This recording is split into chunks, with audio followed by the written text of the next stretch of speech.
Thank you so much for doing this, Dan. Hey man, it's my pleasure. I'm happy to hang out for a bit. It's cool.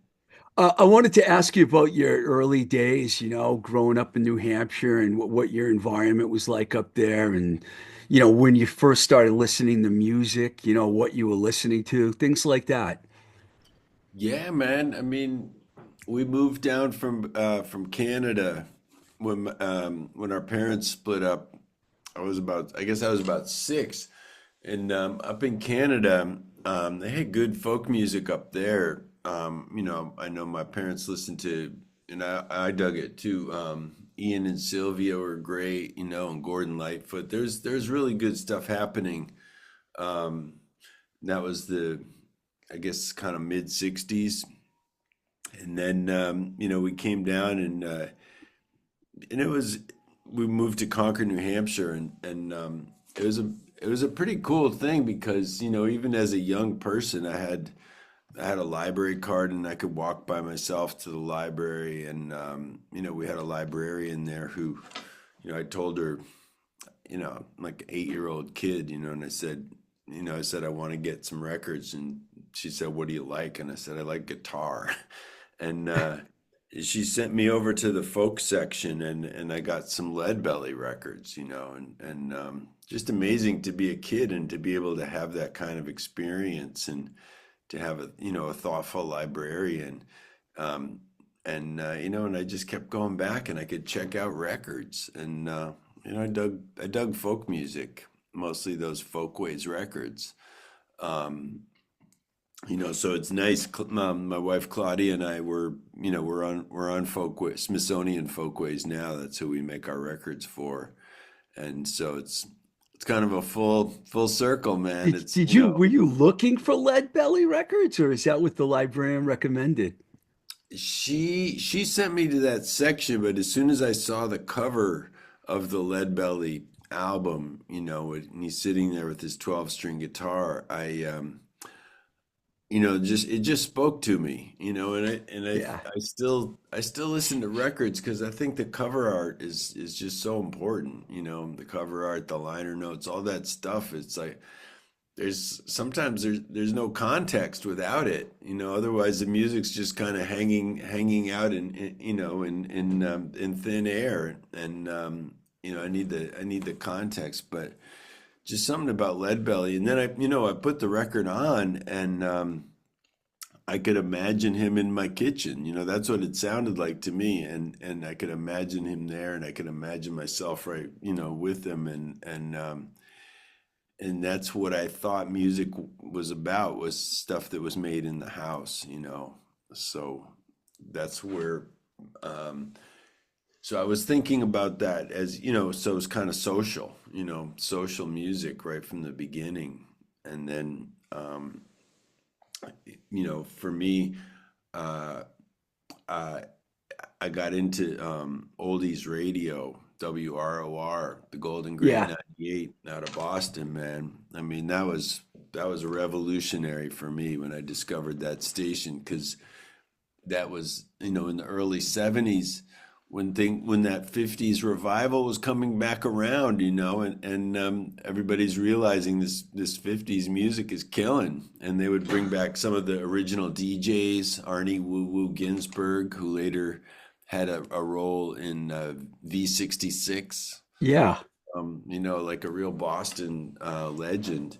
And so he had a revival show, and Wolfman Jack, they would have him on there, and these different characters, and the Golden Great 98, man. So a lot of my peers were getting into things like Led Zeppelin and Aerosmith, and all that good stuff, and I couldn't relate at all, man. It just seemed so complicated, and because I was listening to the Spaniels and Bo Diddley and Chuck Berry, and the early Booker T and the MGs. Love And that stuff. yeah, Yeah. man, and that's, I think so. I think the spirit of early rock and roll, and that's just what captured my attention, and and my brother, of course, is around, and he's 4 years younger than me, and so we're discovering what it means to go hang out at the record store too, and there's just so much. People were giving us their old copies of Rolling Stone magazine, and it was really a beautiful time because I think excuse me, I think you could kind of create your own reality with, pick up the pieces that you wanted to pick up and create your own reality with things. And there was, the music was, it, it was organic music at that point. It was all organic up through the 70s. And so there was another, I mean, not to be one of those guys, it was better back then, but It there's just, was. It was though. it was a golden age Yeah. in so many ways. Yeah. Yeah, I Um, graduated from high school in the late 70s, so I know exactly what you mean. And what you said earlier about vinyl, I'm a big vinyl guy myself. And to me, I can't, it was really difficult to like read the lyrics when you got CDs and cassettes. Vinyl, you just open everything up. I like to read the lyrics, it's in the liner notes. yeah. Yeah. No, it's funny when my daughter, she's 30 now, and she's the editor of alternative press. Wow, really? Yeah. Wow. I know. It's great, man. It's great. I love you know, how passionate she is and how deep her understanding of music is. And she can go from Jackson Brown to Dijon, or, like she's got a full spectrum understanding of things. But when she was in middle school, and she'd get into a band and she'd say, yeah, I like, Arctic Monkeys or whoever. And I'd say, oh, cool, where are they from? Because that was really important to know. Like, if I don't know the geography of it, Yeah. I can't really begin to put the pieces together. She say, I don't know. I don't know where they're from. It's like, but you gotta know I that. think they're an English band, but whatever. Yeah, yeah, Um, that is really interesting that your daughter is writing for Alternative Press. They've been around for a long time, so that's a I good know. magazine. Yeah. Um, Dan, when did you actually pick up a guitar? Was that your first thing that you started doing, was playing guitar, or was it a Yeah, it was right after I heard that Lead Belly record, and I said, I want to do this too. I mean, it was as clear to me then as it is now, I can't imagine life without playing guitar, and I had, I don't want to say I had the whole picture mapped out in my head at that point, but I definitely, the vision I had then was the same vision I have, today, which is I'm going to learn how to play and express myself, and this will be how I can, how this is going to be how I fit into society. Excuse me, I got to cough one more time. did, This did has you been take lessons or did you teach yourself how to play? It was a mixture. There was, my mother had tried to play guitar at one point. She had an old airline guitar, and so she had loaned it to a friend. She got it back and gave it to me, and she said there was a lady in town who had apparently taught Tom Rush a few Oh, chords. So that lady taught me a few chords too, and that got me started. and you And were like 8, 9, 10 years old? yeah, I was about 8 at that point, That's and a great start. So when you started playing, you mentioned Gordon Lightfoot and people like that before. Is that where you started playing folk music? yeah, yeah, and I could go to the library and get songbooks.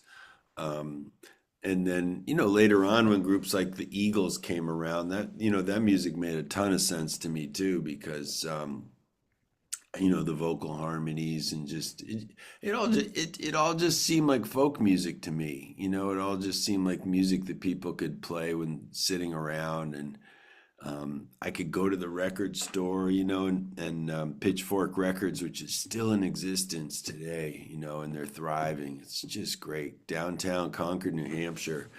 And same guy runs the place, and Mike Cohen is his name. And I'd go in and ask him if I could look at the songbooks and write down chords. And because I couldn't buy these things, But he would let me, I want to learn how to play Tequila Sunrise. I'll go write down the chords and then I'll bring them home and learn the song. And, it's just, there's just a whole little ecosystem around it. And we had a drum set out in the barn and, my brother and I could go out there and play Hang On Sloopy or whatever, so. What happened in your teenage years? I mean, did you get in any bands in New Hampshire before you left town? I mean, when did that start for you? Besides Warren, I know Warren came in a little later with the Del Fuegos, but what was going on in your teenage years? Did you play cover bands or? I couldn't really find people that liked the same music that I liked. That was the problem with Concord, New Hampshire. But I was also I was happy enough to be self-sufficient too, and that I mean, I knew a lot of Hank Williams songs at this point, and so I could go to there's like a little vegetarian restaurant. I could go in there and play, play for basically play for a sandwich, which was fine because it got me out of the house, and it Oh, seemed so you like. started playing gigs at a local coffee shop type place? Yeah, yeah, I can't even remember what it was called. I wish I could, but um yeah, so and then I could do that and and that was something, that was something. And I went away to high school for the last couple years of high school. I went away and then I found people that I could play with. And I mean I like Jonathan Richmond too and you know I think, in a way, he more than most people was an example of how you could, you could really express yourself